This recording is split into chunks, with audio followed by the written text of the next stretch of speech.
All right, I got 3 seconds early. Welcome to Heller Barnes and Ask Us Anything. And we're excited you're here. Be sure to subscribe. Be sure to like this. Be sure to pass it to other friends if you enjoy it. And Johnny, let's talk a little bit about our guest today. It's pretty incredible. James and I talk behind the scenes probably 20 times a year, and then and then we argue about things in some of the Facebook groups. But we'll leave that aside. We're not talking about that today. Johnny, when did you meet this gentleman? And can you tell us a little bit about him? I met James Romick. I may be wrong. James will fix it. I think at a SAG-AFTRA workshop thing.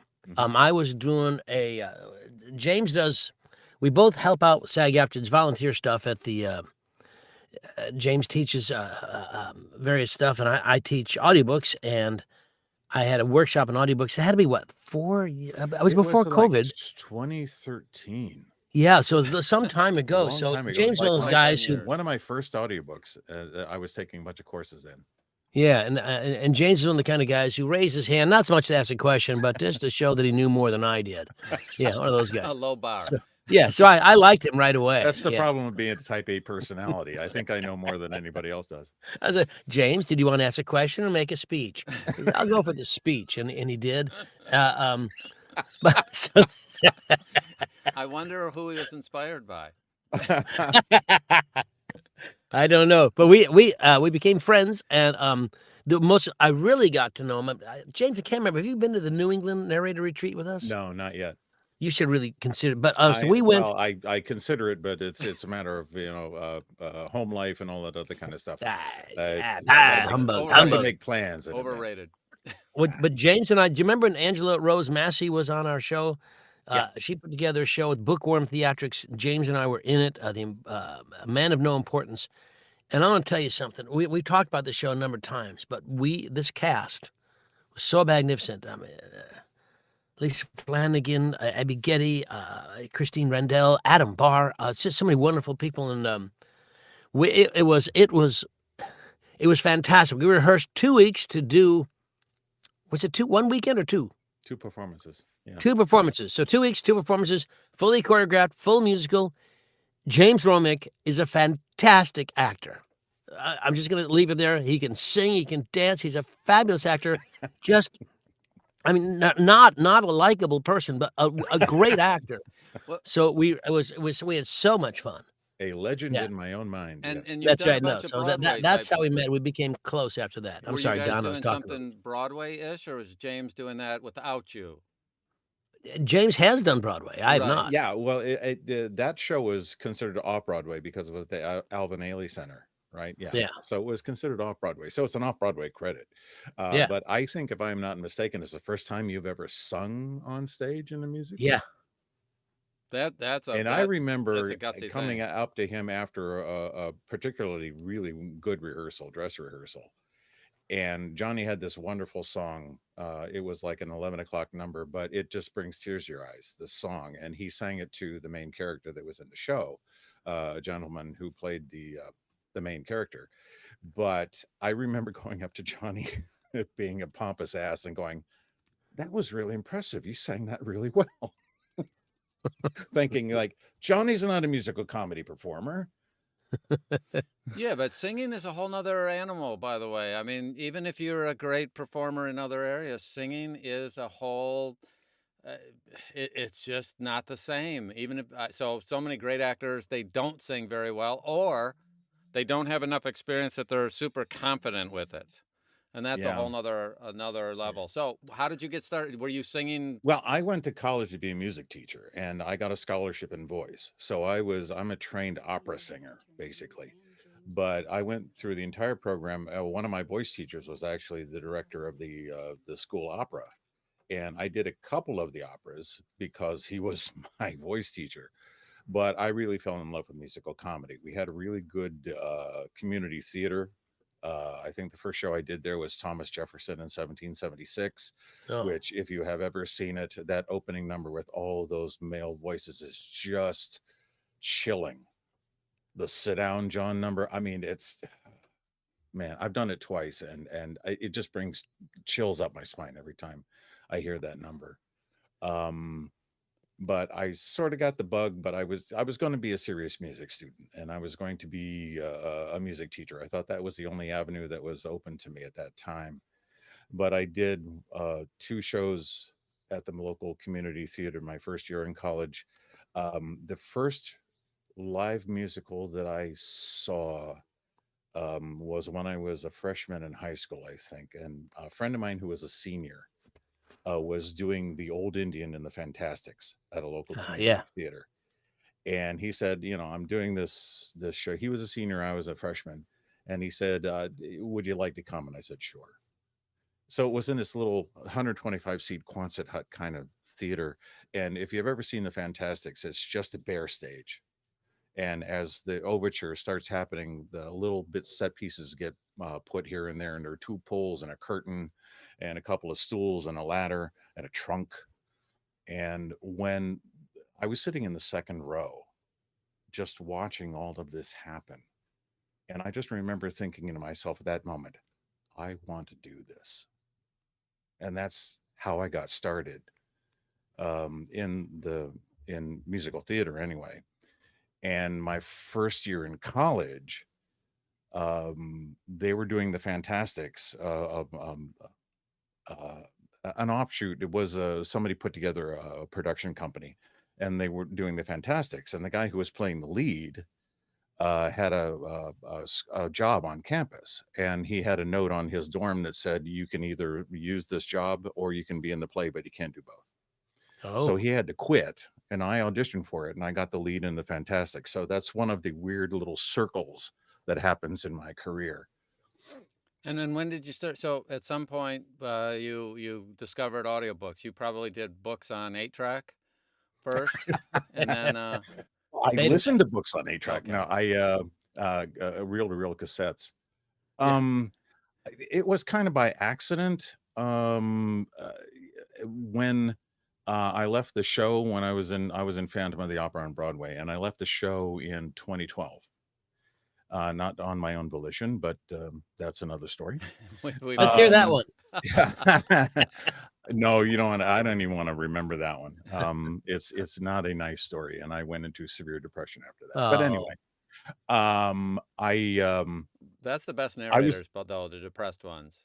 yeah, I That's was looking for something else to do, and I had this voice, and I wasn't getting hired. I was auditioning a lot for other musicals, but everything they wanted me to go out of town. There was a Sweeney Todd in Oregon, and this, and I just didn't want to live out of a suitcase because I did that for the longest time early in my career.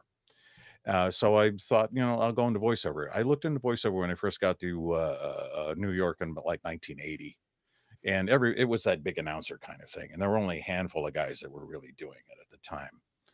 So I sort of put it on the back burner because it was expensive to have a demo made, and then you had to get cassettes made, and then you had to walk them around and send them to offices or mail them to people, and it was just not cost effective. So I concentrated on trying to get on Broadway. Fast forward to when I'm not on Broadway anymore. I want to go back into voiceover, so I look into that. But I was looking actually for on camera work first, on camera commercial work. And this is what the business has come to. But I went to this place called Actors Connection in New York City, and you basically pay a fee to talk to casting directors and be seen and maybe audition for them, that kind of stuff.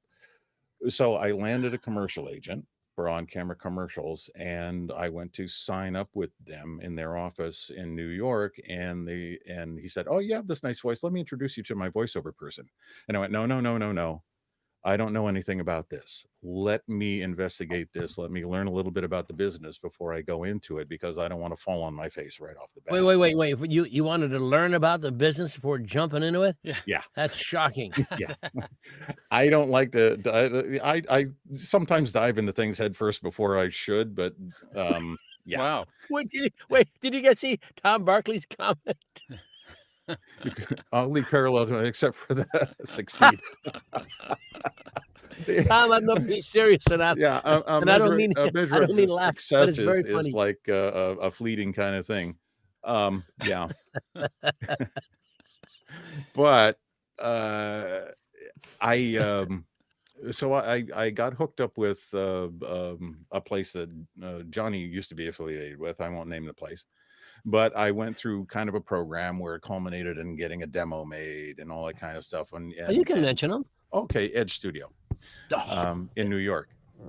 Um, the David Goldberg and I are kind of friends now, but I went through their program. But it was the thing that I liked about it though was it was a go at your own pace kind of thing. So I wasn't in a hurry to like get the demo done and blah blah blah blah blah. So I gave myself about 6 months to find out about the business, to to get some practice under my belt, to get some decent equipment where I could test record myself at home. And 3 months into that 6 months, I meet the voiceover agent at this Actors Connection thing, and I read some copy for him, and he said, come in on Monday, we'll talk about stuff. And they sent me out on 4 auditions that day. So But that was I the had day a when you had, voiceover agent. I don't mean to interrupt, but that was the day at the time when you went to auditions, right? You didn't just Yeah, phone them exactly. in You or, had to go to no, you had to physical go. studio. Yeah. As And God well, they intended. also they had a booth in their office too. So they had a Yeah. whisper room in their office, but they would also send you out places to the different the studios in town. So I went on 4 auditions that first day. They sent the 2 in their office and then one, and I think I read a piece of copy for you at one of the SAG things one time, which was my audition for the agent, which was that booking.com thing. Well, Booking.com. I did a commercial workshop there, right? Yeah, the real big one, the original one where the guy's like screaming in your face. That was Look when it at was this funny. booking room. This is a really booking room, So anyway, My dog's um, joining you. Come in. but yeah, I landed an agent and was going out auditions before I ever had a demo done. wow. Yeah, that's the weird thing about that story. It's not even weird at all. Is the weird thing is that it's not weird. So many people have such interesting and roundabout ways they got into the business we're in. Right. Certainly the audiobook world. I now people actively attempt to get into audiobooks. When it first became a gig I was doing, it was another side gig on my way to the next best thing. It was Right. Another kind of fill-in job. Well, the way that I got initially into audiobooks is I always listened to them, but I never thought it was something I was going to do. And matter of fact, I actually hate to read because it stems from a traumatic experience in 3rd grade, which I won't go into, but I hate reading aloud. Well, this It's is the just perfect business for you then. yeah, Yeah. exactly. You- And I'm a terrible cold reader, so I can't read cold. I mean, Tom Deere is nuts that he can do all that e-learning kind of stuff and just read that stuff cold. I could never do that. If it's one thing that I know is my strengths and my weaknesses, and I know Important my to know. weaknesses very well. Yeah, well, when you but went for stage things though, wouldn't that be cold? A lot of cold auditions, or do they give you the scripts oh in no, advance? I was if anything overconfident for those things. A lot of people talk about this imposter syndrome thing. Johnny, I know, doesn't suffer from it. Neither do I. Being the type A personality that I am, I have never suffered from imposter syndrome. If anything, I'm way in the other extreme. Everyone else is an imposter. Yeah, everybody else is an imposter, not me. Not me. But there was this, and I won't mention the thing, but somebody was selling a course, and it was a call-in thing. This was an ask us anything kind of thing. And this was in 2013, maybe. Yeah. So I called in. I was lurking around in the background, listening to other people ask questions and listening to all the advice and people talking about this stuff. So I defined, you just hit 6 on your phone to unmute to talk. And so I finally got in the queue and I said, "Hi, I'm James Romick. I'm a Broadway actor." And he says, "You're an actor?" And I said, "Yeah." He says, "You tell stories, right?" And I said, "Yeah." He says, "Well, you're halfway there." And I went, "Oh, okay." So that got me interested. Fast forward to a little while later when I was going to almost every SAG VO thing that I could when they first opened up in 2013 for voiceover, because I was just sort of finding my way. And I had gotten my first audiobook. which was a nonfiction of the 21st century version of Darwin's On the Origin of Species. And if I had to say each species one more time, I was going to reach into the microphone and choke something. But anyway, I went to a session, and the engineer there, who was also a damn good audiobook narrator in her own right and a damn good coach in her own right and a really good engineer. Was that Jamie? Yeah, Jamie Matler. Yeah. She's not there anymore, but Jamie, much respect for Jamie. Yeah, she's wonderful. I quite like her. Yeah, I've taken some coaching with her, and it's like look at the bruises that I have after I get done. She just beats me up, but that's okay. I don't mind. I said to her, you know, I like listening to audiobooks. I like listening to nonfiction. I think I'm only going to do nonfiction because when I read a book, I like to create the characters in my mind, and I like to do the situations, and I like that. And she said, "Why would you deprive people of that?" And I went, "Oh, Yeah. so that's when I started doing fiction." So my body of work now is probably 85 to 90% fiction, and that other 10% nonfiction stuff. So she got me going in that direction, and I haven't looked back since. I mean, hopefully I've gotten better and better over time. That's for my audience to decide. I can't judge my own. You want me to let you know? No, not in a forum like this. You can tell me in person, Johnny.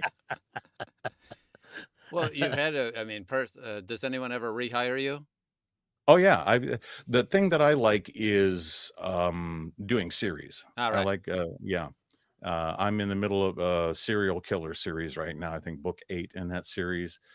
I'm on my second series for another author, and these are romances. I'm on going into book 8 on another very long series that's written by this guy who used to be a diplomat, and it's government intrigue kind of thing. So it's really kind of cool. That's He's going to got be a hot topic someday. Yeah, several plot lines running at the same time, which is really kind of cool. I did two series on viruses before COVID ever hit, before COVID it was ever thought of. But it was, you know, pandemic kind of stuff. It just crazy prescient. Yeah. And they were all fun. Now I have done a bunch of duds too. Well, how many audiobooks have you done, would you say, James? Maybe 150 at this point. Mm-hmm. So what's the I'm difference really between slow. I'm not prolific like somebody like R.C. Bray who can do a 12-hour book in a week. I'm not that guy. I also edit and master my own stuff too. So I know that a lot of people farm that stuff out. I would be mortified to turn my files over to somebody else because I know what I've done and I know how I can fix it. But if I were to let somebody else do that how for do you me, handle the issue of proofing? Because if you say a word incorrectly. yeah, no, I engage a proofing service. Oh, good. Okay, Yeah, good to know. but I took your advice on that long time ago. I fought that for the first year, I think, that I was doing this. Thought, I can do this all myself, but no, no, I can't. The case in point, my first book, there's a word propagate. Now, I don't say that in normal conversation at all. Doesn't come up enough. I muddied it up, being the Ohio boy that I am. I said propagate. Over and propagate over and over and over again. I had to change that word like 70 times. Just I can't remember. Yeah, that's normal. But the one thing about that experience that made me really laugh, there are a lot of Latin names for species that I had to, and nobody teaches Latin. I went to my local high school here, and nobody teaches Latin anymore.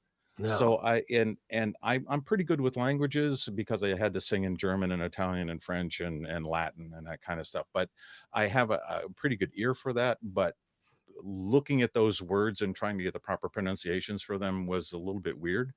So I got another narrator listening to that book, him narrate Darwin's On the Origin of Species. And I'm following along in my manuscript, which is close, but not, you know, all that close.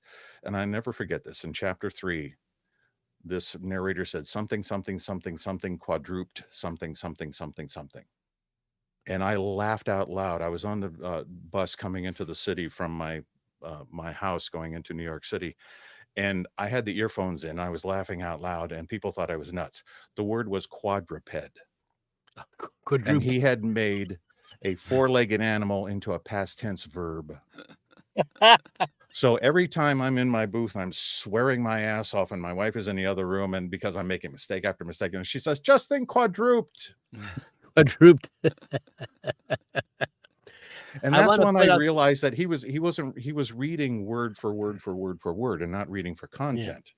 I want to point out to all those in the listening audience who are here, please feel free to ask any questions you want of James or Don or myself. We're happy to take your questions. We always forget that. Don and I we're likable fellows, but we keep forgetting the name of the show is Ask Us Anything, and we never let anybody ask us anything because we're yammering on so much. I do, since we're yammering, here's something I'm gonna talk about. Mhm. There's a couple of ACX Facebook groups. I forgot what ACX. I forgot what they're both called. Don, There's aren't tons you of the I'm one administrator of for the both admin of in them? both of them. Yeah. So, and James and I are in both of them. James in far more often than I, giving what I think is fantastic advice. I don't know how many people are in the audience now or later who get into this group, but you should try to join this group because the advice is great. But I want to talk about some of the things that come up there and some of the problems we've had, just because how people get known it's how you get known, James. I mean, people's takes on James Romick, if they haven't seen you perform, is going to be what kind of a guy you are based on what they get of your Facebook posts in these groups. And I will say, Sherry says, which Facebook group? Don will put them up here for you. Pardon me. So James is there. I think I forget, they have a little badge, top contributor or I don't know how those things he's handed out. I head mean, Grand it just Poobah, sort of I don't know how happens. it's called. Yeah. But he's a guy. So he'll say things. People ask questions. We're going to talk about that in a second. But James and Don both will give advice and say things that has real value based on experience. And generally, not initially, but generally, James is very nice and pleasant in the way he gives his information. And I've seen him get heat for it. All I'm going to say is if you're in those groups, ask the questions, but two things. One, go ahead and search your question first to see if it's been asked. I found nothing seems to irritate people in these groups more than somebody asking a question that they should have looked up. So the whole thread is like 75 people yelling at this person. Well, here's another thing about that. Yeah. The first Splendiferous that I went to, I can't remember which year it was. For those of you watching, Splendiferous is a name of a workshop I hold during the APAC weeks. Yeah. And it was early on when I first started getting involved in audiobooks and involved in the groups and everything. And the one thing that I said to everybody that I met, because I knew names, but I didn't, relate to faces. And then I would see people with the name tags on. I would go up to them and say, "Have I pissed you off on Facebook yet?" Because I tend to do that. The reason I got involved in those groups as much as I have was due to Jamie Matler. The first post that I saw her do one time was, "If you don't know what you're talking about, shut the fuck up." Here, let's talk about some of the things that come up because I find it fascinating. If someone has, here's the groups, as John mentions, very neutering and then fix it to nurturing. They're both. Some of the answers are neutering. Yeah, I think that. Here's the thing. There's always going to be the ones that the most, let's be honest, the most enjoyable ones are the horrible ones.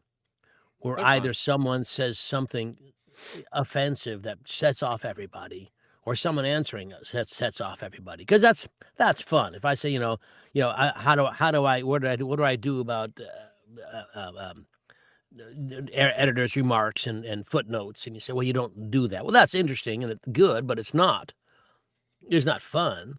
But somebody's saying, I got no coaching. I work every day. I make, or just, you're all full of crap. Those kind of guys, while totally wrong, are the most fun. Yeah. Well, So the other thing too is I tend to be very verbose for one thing, and I very rarely give just a short answer. So it's really, always going to be, long answer.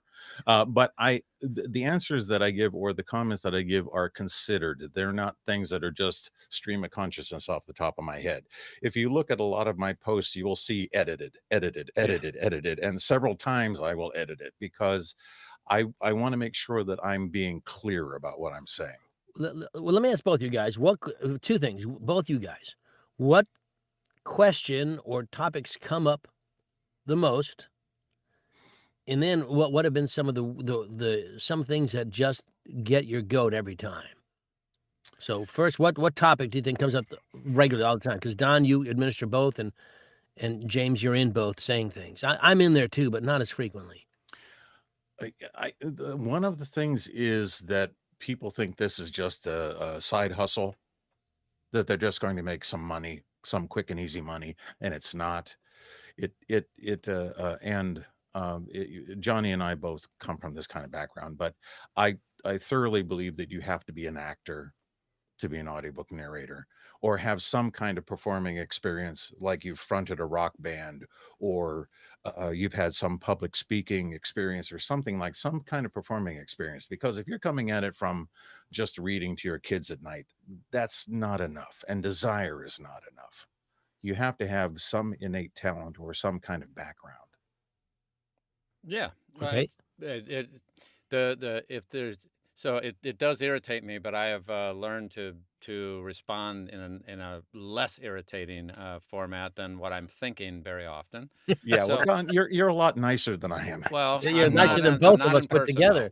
together. But here's the thing. So, um, uh, the thing, if anything irritated me, and it really doesn't irritate me, but it is like, hey, we need to help somebody, but probably give them an answer they don't want to hear. The hardest thing is you have people that come in every different group that you have, and they haven't done any research. And what they're doing is they're asking a question before they've at least gone through and looked, because chances are the answer is already there. And it's only irritating when the same answer, the same question came up 3 days ago, and they didn't go through and just find the one that's within the last week. I will say the lifeblood of groups are the questions. And so I have flipped it around over the years, where I used to be bothered that the same questions would come up. The people like us who have been in the groups a while are bothered that somebody asked the same question that somebody asked 6 months ago. I've kind of flipped that around over time to where I'm not wild about it was, you're talking about somebody just asked it in the last week or three. But those things scroll so fast now that people, if they don't, they're not on every day like us paying attention. And so they don't realize that the same question was asked 6 months ago. And then, of course, the business is changing. So you do want people to ask questions. And then sometimes it's, oh, I refer now to other things. And the one comment that James made, that I am so the same. If you look at almost anything I post, what I do is I read it and I'm in a hurry. I've got 700 things going on. I type something out and I go look at it an hour later and go, wow, that is harsh. That is bad. That makes me sound like it just makes me sound very rough and very short and very, do it this way, like a dad. Well, I have a there was rule. somebody that the three of us all know and love who is very, very short and caustic Yeah. in a lot of those Yeah. groups. Yeah. But we're not talking about Paul? Johnny now. Is it But Paul? huh? Is it No. Paul? But Anyway. no, I'm not gonna say. Yeah. But the person is in real life is the sweetest person that you would ever want to meet. But that's true of a lot of the online communications, and also secondarily, writing is not the same as speaking. And Exactly. Yeah. I have said things and read my own words back 20 minutes later or 2 days later, and just been shocked at how it impresses me the wrong way. And so Yeah. I have edited. Anyone looks at my stuff, you'll see edited, edited, edited, edited. Yeah. There's a little tag in all the Facebook things about something edited. And I'll bet 90% of my posts, I look at them later and I revise them so that the next person reading it gets, a Well, it's little less also edge. why I don't take myself all that seriously Yeah. either. I mean, I try to inject a little bit of humor if I can in an answer that Yeah. seems pretty dry or a little bit caustic or something. I- But one of the other things that bugs me is when people are just advertising themselves. I report people who are doing self-promotion all the time. You know this. Yeah, I get a notice every time somebody tags Yeah. a post in any of the groups that I admin, and I'm, there's like 25,000 narrators in the different Yeah. groups that I admin. So I get these posts of, someone. What's funny is I know there's a set of people like you, if you've tagged something, it's almost always yep, take that one out, take that one out. I mean, because there are people that are that what should be in them and what should not, and therefore. Oh, And the other ones I have to look occasionally. What are you gonna say, Johnny? may I add two quick things? One is I said on a show here last week, the week before, if you want to join the Johnny Heller Workshop alumni, my group, let me know. But you got to answer the questions. Well, so I was going through, so I had like 3 or 4 people try to join in who didn't answer any questions or anything. And I was gonna hit this one lady, she has 3 names, and I just can't remember, and I accidentally hit decline, only to discover you can't undo that. You know, when you delete a recording on your TV, you can undelete it and watch it. Yeah. You can't undelete the decline. So if you tried to join my group recently, I can't remember your name. I said no, and I didn't mean to. I apologize. And It the other thing I happens. want to say is when you're doing these posts you guys do, and even we who answer them, I found that I'm able to generally kind of write the way I speak, and I'm actually nicer when I write than I am when I speak. But I don't do it late at night. Yeah. I'm tired. I'm probably high. I don't want to. 6 or 7 bourbons under your belt. But I have not had a drink since June 1st. I haven't had a drink since 1986. Yeah, so you're winning. Well, all right, dude. All right, damn, sorry, man. Sorry I brought it up. So the other thing, since you've aced my brilliant sobriety tale, is we talk some of the things that come up. What I guess we shouldn't talk about some of the posts. I find the most interesting posts in Facebook in any group are ones that are clearly ridiculous. Well, I yeah, but I don't care what it says. They're just the most fun. some of it is, and it happens in all activities. We don't know what we don't know. I mean, it's true of all of us at some level, and it's different among different subjects. And of course, because I know something about audio production doesn't mean I know anything about playing baseball. I might know something about baseball, and I may be. My wife she's been a baseball fan since young because her family was so into it. So she knows just a crazy amount about baseball. So does my son. But just because I've watched it a few times doesn't make me an expert in what they should do, what my team, but my team should draft this player. I mean, I don't know, because I'm not. Well, going along the theme of the ridiculous, though, I mean, when those posts happen, I'm like a bulldog with a bone. I will shake it until it's dead. I will not let up. I have to have the last word, and I know that's a character flaw. I know myself well enough that that's just a character flaw, but I'm like that. I have to have the last word. And speaking of Don's lovely wife, the brilliant Lisa Baarns, she actually asks a question that we can talk about here. Hey, Lisa asked James, your favorite book you've narrated or title you're most proud of? And thank you, Lisa, for bringing us back to what we're supposed to be talking about. That's tough. Well, what's your top 3? Top 19. 3. I think what's the last the one series that I'm remember? doing about that government intrigue is really interesting. I'm really What's it liking called? doing those. It's the Joseph Michael Barber series. Joseph Michael Barber is Yeah, but that's not the a title of the former. book, is it? No, it's that series though. If you search for that in Audible, you'll find the Joseph Michael Barber series. I think Called? I've done 5 books so far. But He's not a the serial thing, killer, right? Because three no, named he's not the guys are serial usually killer. serial killers. He's a former CIA special forces kind of guy, but he has his own corporation now. He's a security consultant. So is our hero of the books a security guy? Yeah, he's the security consultant. One Of my James best sellers, because I do a lot of royalty share, and I don't poo-poo that at all. But one of my best sellers was a nonfiction about a serial killer, but it took place during the 1972, during Watergate. So it wasn't very well known except for locally down in Florida where it was happening. And it's a fairly well-written book by a guy who's an investigative reporter. Hmm. and a third of the book is like trial transcripts. So it was just a slog to get through. Oh yeah. But when it went live, it sold 4,500 copies right off the bat in the Oh, Wow. it's first great. month. But I went to look at it and read the reviews, which I don't do, but just read the review just for the heck of it on this one, Now, and was like, "Oh, there's a real compelling story. It's a really nice book about, and really well written and a real compelling story." But that narrator, I just wanted to stick pencils in my ears. oh, that's lovely to hear Yeah, it that. made Yeah, me laugh out loud. yeah. I had a nice review. I look at them once in a while because I find them funny generally. It's interesting, because people, the actors, I mean, respond so they get hurt so much by they're not validated. They can have a book that's got overall 4.5, 5 stars, but one bad written review will devastate them. They're suddenly not validated anymore. Like I saw one and said, "That Dean Heller's a great narrator."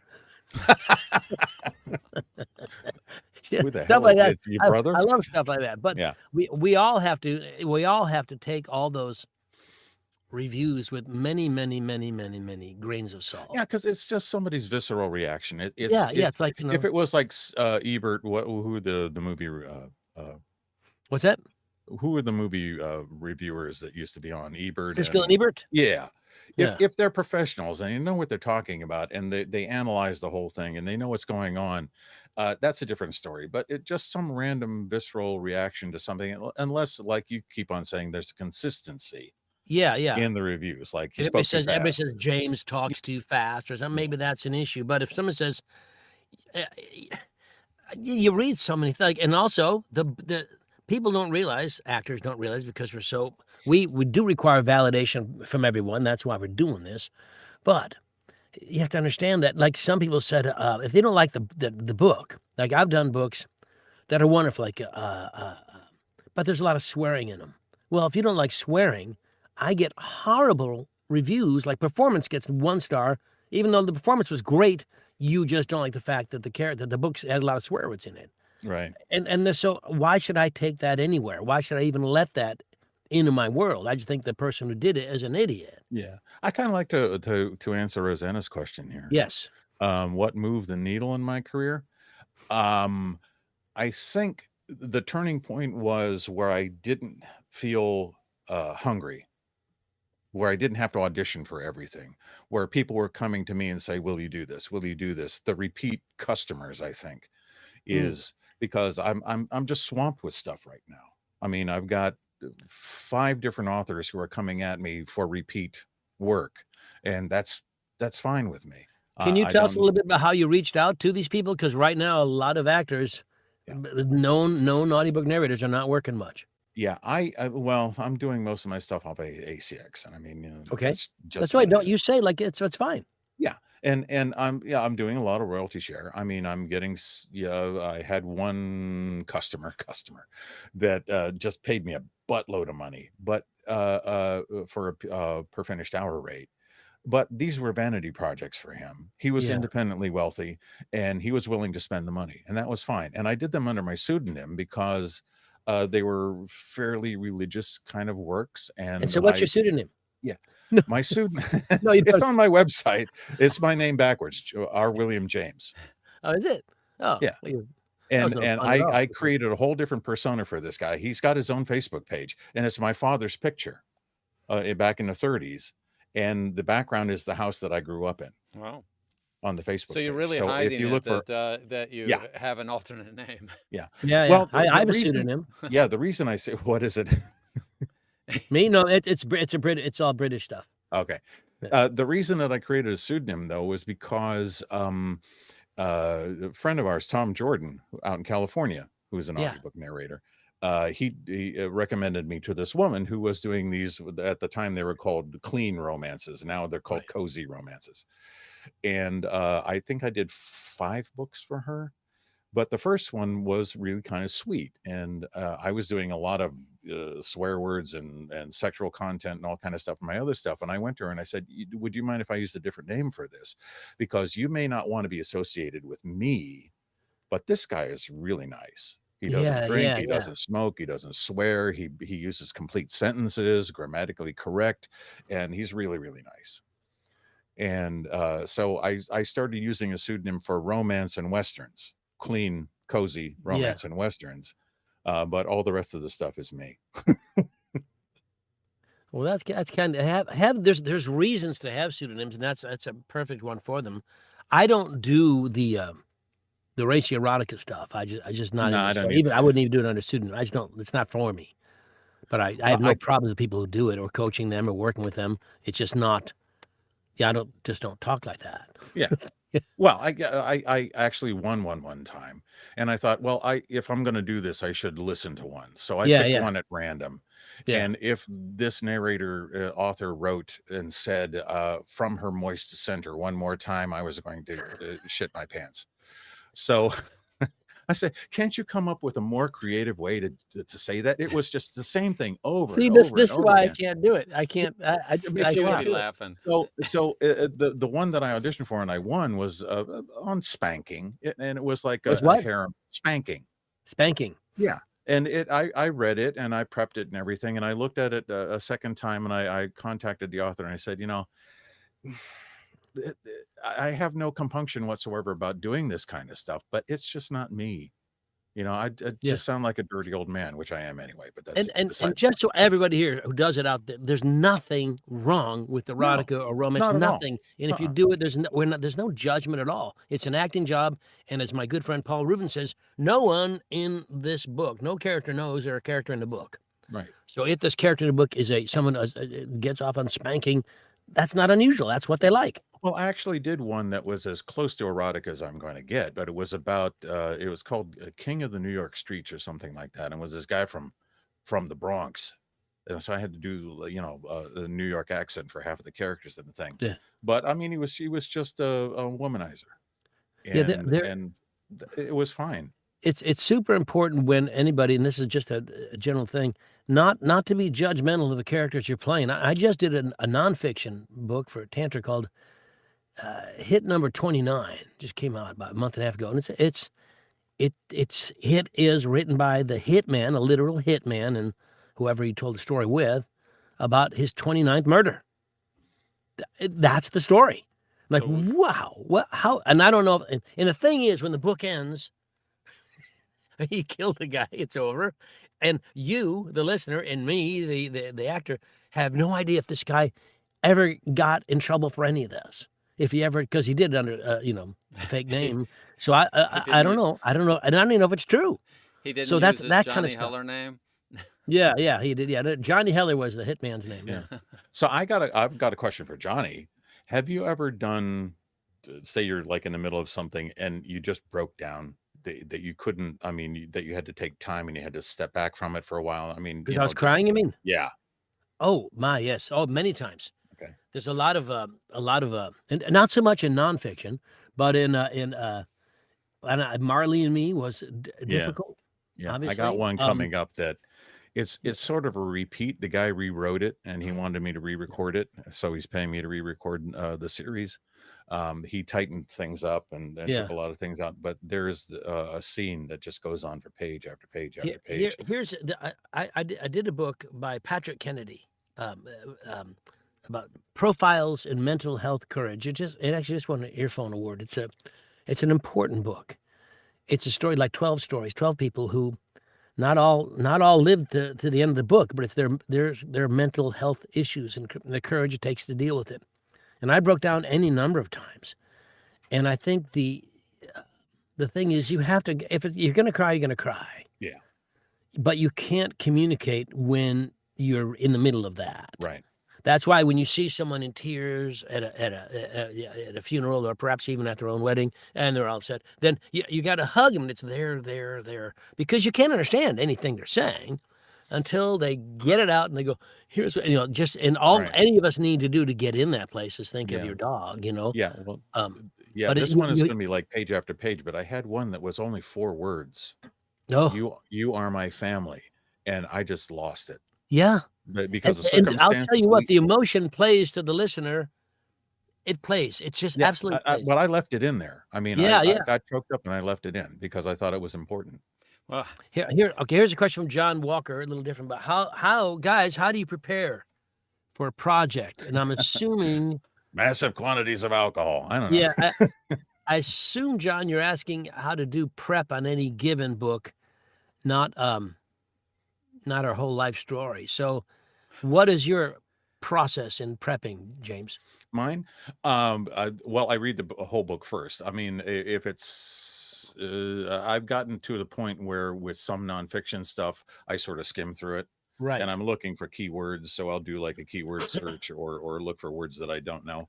But if it's a fiction thing, I need to know the story. I need to know the characters.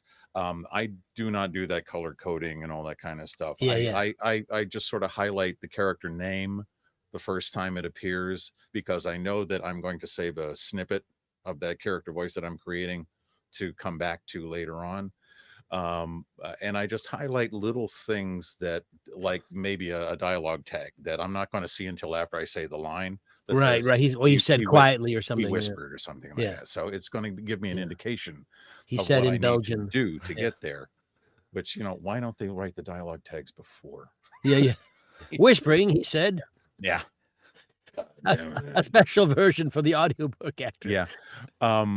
But yeah, I don't do any kind of really elaborate prep. I just need to know where it's coming from, where it's going. It's like going on stage. You have to know where you're coming from to get on stage, do the scene, and then leave the stage. okay, but I also want to throw a little caveat in there for people in the audience. James and what's your name? Oh, Johnny. That you two have been actors for so long that your prep is going to be different than somebody brand new who probably needs some more detail. They definitely better read the whole thing. But you two are going to just at a glance see details, which is also why, by the way, many of you should be checking out Johnny Heller and taking a few private sessions with him, because he teaches you his process of going through and seeing things. He's going to see something almost instantly from his experience that I'm going to miss the first 6 times I'm going through it. And maybe I'll figure it out later. These guys have so much experience of being on stage and analyzing scripts and developing characters. It's a different world than somebody who's just starting out. So, John, the one little caveat to all this is Johnny's method for prepping may be too little for you or not enough, depending on where you are in your journey. And what you really want to do is that's a great question. We should continue discussing it. But no, the answers they give sometimes don't apply to me as a new narrator, and they would be perfect if you're at the mid part of your journey. Yeah. I'll give you go ahead, James, please. No, go ahead. I'll give you just a quick, simple help thing that I did at the beginning of my career. Let's talk a fiction book. I list all the characters as they show up. That's all the same way a play has all. Here's the dramatis personae who's in the show. Here's all the guys and girls. And I write down as they show up. I write down my impression. Well, who are they? If I'm casting, James Romick would play this guy. Shia LaBeouf would he wouldn't make it to my list. But but you put people in you think of. Here's Reese Witherspoon. Here's whatever. It could be, here's my Uncle Bob. Here's the barista at Starbucks. Who would you cast from your frame of reference to play the character? Or if not a name, you write down arrogant Boston lawyer. Then, so you have an idea. And then you can hone in. But you need to cast your characters from your frame of reference so that it's not some ethereal voice that you're playing because you have a nice voice. It's a walking, talking, living being. Yeah, and the other thing that I ask, if I can communicate with my authors, which some publishers don't want you to do, but if I can communicate with the authors, mostly on ACX, is that the first question I ask them is there a person alive, living, or fictional that you had in mind when you created these characters?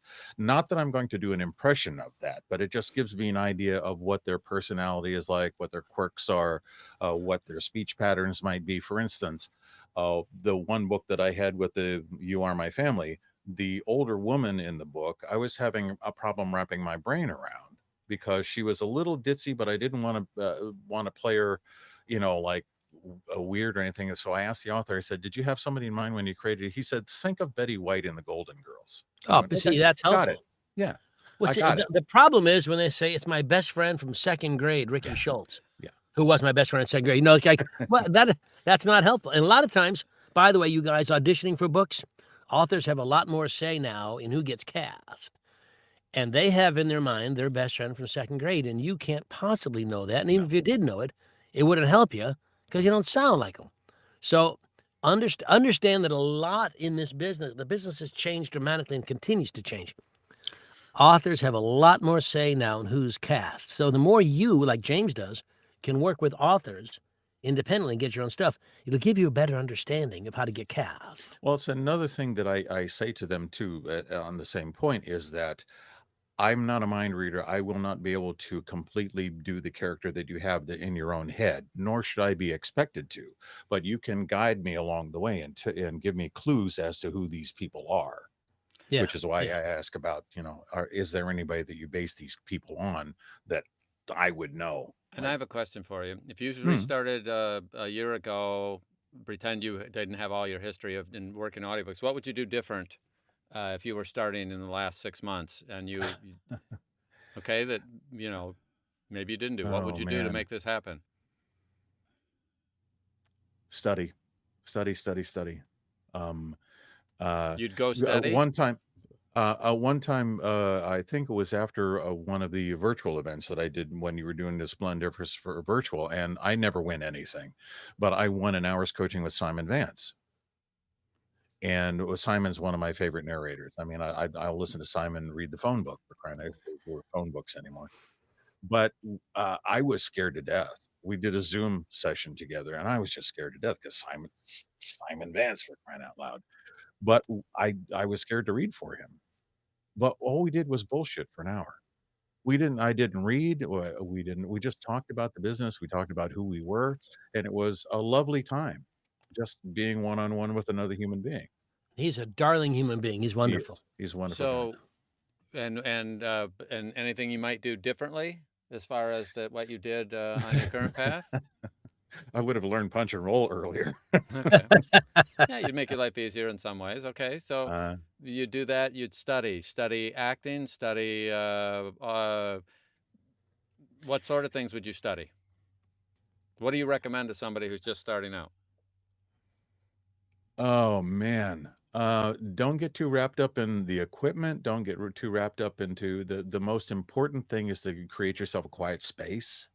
Cool. Because no matter what equipment you're going to buy, even if it's a cheap ass USB microphone, it's going to sound great in a dead room. But the opposite is not going to be true. If you have that $5,000 Manley microphone, it's going to sound like crap in your tiled bathroom. So create the space, give yourself enough space, because I have a rather big body, but give yourself enough space in the room that you need. But uh, one of the things that I learned very early on from being a musical comedy performer is trying to reach the back row, right? You want to sing out over the orchestra. But Jamie Matler did this to me, going to the SAG VO lab. Give me less voice. Give me less voice. More intimate, less voice. You don't have to reach the cheap seats. There's a book that I recommend to everybody to listen to, Imogen Church, one of my favorite female narrators, a book called Good Me, Bad Me. And she barely gets above a whisper during that entire book, but she sucks you in. She makes you listen to the story. She compels you to keep on going with it. And that's a talent. That's an important lesson to learn because we forget that here's the microphone right here. And trained theater actors tend to, sing out Louise and do jazz hands and get it out there. And that's simply the opposite of what we need to do. You can have jazz hands and you do, but it's going to be right at this level. Everything is right here. Yeah. I tell my students on a level, if the level is 1 to 10, you're going to be working in 2 and 3 most of the time. And you're never going to get to 7s and 8s. You don't need to because it's in someone's ears. It's in their ears. So how loud do you need to be? And it's super important. And you'll find, and I promise you'll find, that all your acting choices will work, even if you bring them down to a different level. It's all cinematic acting as opposed to theatrical acting. Well, the other thing, too, is don't be afraid of the silences because there is power in that silence. Yeah. Taking that time. One of the things I learned from Barbara Rosenblatt, was the arc of the paragraph, or the arc of the story, or the arc of everything, because she recommends like beginning a chapter kind of slow to get into it, and then you can, you know, build up steam and get to that acting arc in the paragraph, or in the chapter. But at the end, because the people say, do I say the end at the end of a book? Well, no, you don't really have to. If you're doing a good job acting wise, you can put a button on it and your listener will know. And it's the same thing with chapters, is that I make a deliberate effort at the end of my chapters to just to put a button on it, so you know that I'm done here and now I'm starting a new thing. That's all. Johnny, what's the name of that author again? What author? I don't know. I can't answer it, Tom, because I don't know what author. I don't know what your question is. Tom, so he'll have to say it again, and I'm sure we have a minute or two to find out. There So are. anyway, to close out my other passion. Oh, yeah. Are you still here? Yeah, I have a garage full of power tools. I mean, Andrew Lloyd Webber's was really, really good to me and paid me a lot of money. So I have a garage full of power tools. And my other passion is woodworking. So I make things like this. Wow. Can you pull that back toward you But pull it back a little bit. Pull back. You made that? This is called segmented turning. Wow. That's beautiful. And this is probably 600 different pieces of individual wood. Wow. And let me ask you this question. What the hell is that? It's just a vase. It's a walnut at the bottom. This is cherry. There is some more. This is maple up here. But this is just all stuff that takes my time. Do you sell those things? I do craft fairs and things like that. Yeah. This is cool. called Natural Edge Bowl. Wow. So James, that's really impressive. Have you kind of done that your whole life, or you just took no? It up one of the things, I mean, whatever I do, with the woodworking or with the audiobooks or with the commercial stuff, or learning from the best in the business, and I have made it a point to seek out the best in the business to study with, because I want to be at least as good as they are. This is a little box with a lid on it. This one I made. I went to the last live APAC speed dating thing. It was right after we closed the show, and I, instead of saying, oh, I want to work with you, blah blah blah, I made a conversation piece. This is a coffee mug. Fantastic. I came in to meet my all the producers drinking my coffee out of this mug, and I had something to talk about. Yes, I made this, so I told them the story of how I made this. And I'm going to guess that, see, I bring my dog and I say, no. But the question, I'm going to say, you are going to be remembered in a room full of people when you have something that is different than everybody else, and that you, oh, look at that.